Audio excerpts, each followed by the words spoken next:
Howdy, my friends. Welcome back to another episode of Story Time brought to you by Jailbait and Tackle Outdoors. This one will not be a long one, and that's probably good for y'all. Sometimes they do drag out, as I've been told on some of the comment sections. But uh, you're going to hear some wildlife in the background. I'm out here on the Lanai. This is Southwest Florida. It's about 82 degrees right now and sunny. So all the birds are out here chirping and doing their thing. Gotta love Florida. So this story time goes back to, I want to say, around the mid 80s. A lot of my good stories are around the mid 80s, but uh, I one really good friend trooper named Matt, and another one I was somewhat good friends with. His name was Stevie. He's the guy that had the picnic where the helicopter blew all his, his paper plates and everything off. Got him in a little bit, not him, but the pilots in hot water. So anyway, there was a man. I wish I could remember the details of this a little bit better, but I know the gist of the story. There was a major police chase coming out of Pennsylvania. And when you come down I-95 south into Delaware, there is a split. You can go left to go on Interstate 495, or you can stay right. So Matt and Stevie were detectives at the time. I forget what they were happened to be in the area, and very smart what they did. Very smart, but sometimes when you're about to go into a crisis situation, as the police officers would do often, you kind of make a pact with each other, like, like a game plan. And so that that did happen between Matt and Stevie. But these guys are really smart the way they approach this. And mind you, this is a very high speed chase. I want to say it was in excess of 110, 115 miles an hour, something like that. And it was some major felony. I don't remember what it was. It could have been like some type of robbery. I don't remember what it was exactly. So I just want to disclose that. G-Money's getting old, so I don't remember all the details. But where Philadelphia Pike would cross over Interstate 495, there was a real big embankment behind that. So they took up a tactical stance behind their detective vehicle, and they agreed that when this vehicle was coming by, they were going to end this chase, because somebody was going to get harmed, like a civilian or something like that driving down the road. So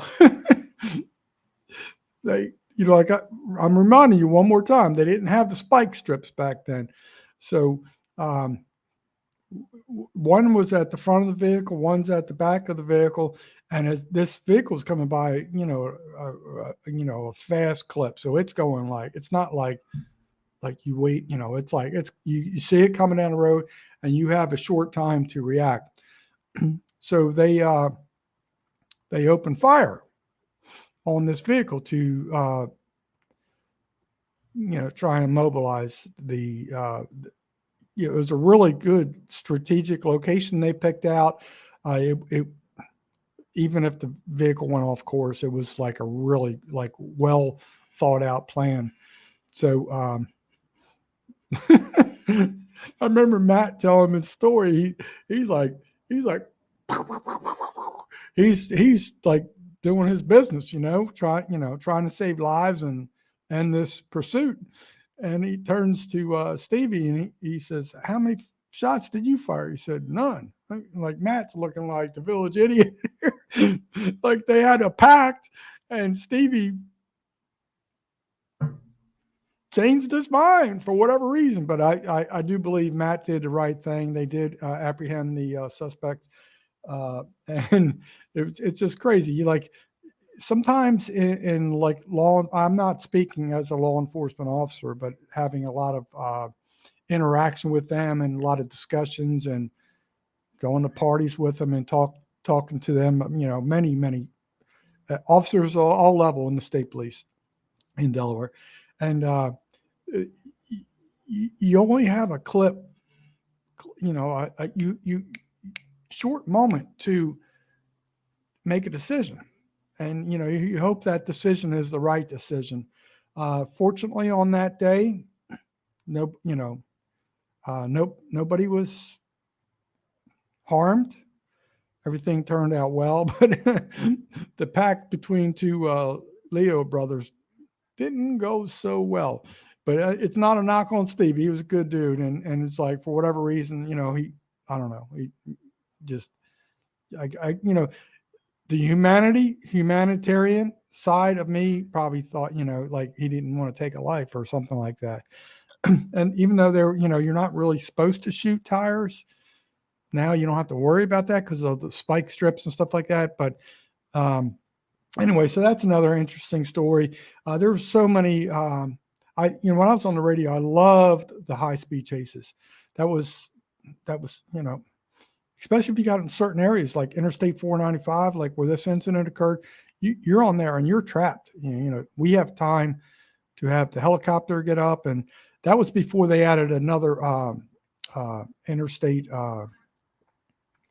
What do you call it? Exit to.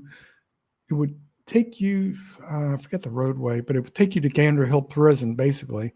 And in the old days, they didn't even have that exit. So, like, once you got on I-495, if you're running going north or south, you're trapped rat, and there's plenty of time for the Leos out there to get strategically placed and the situation. But anyway, that's it. I'm trying to just fill in some time right now, and I just wanted to share another story with you. It's not going to be a great one, but it's the reality. Not everything in life is always exciting. There's less exciting stories that are true event stories. Some that are really crazy, some are comical, whatever. But that's a true life story, from my friends.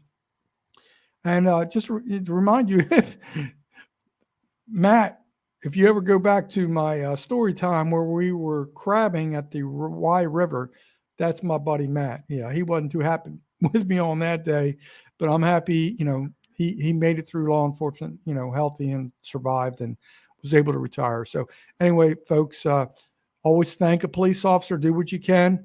Buy them a cup of coffee, whatever you got to do. It's Pay It Forward February. And remember, hashtag find a way to serve.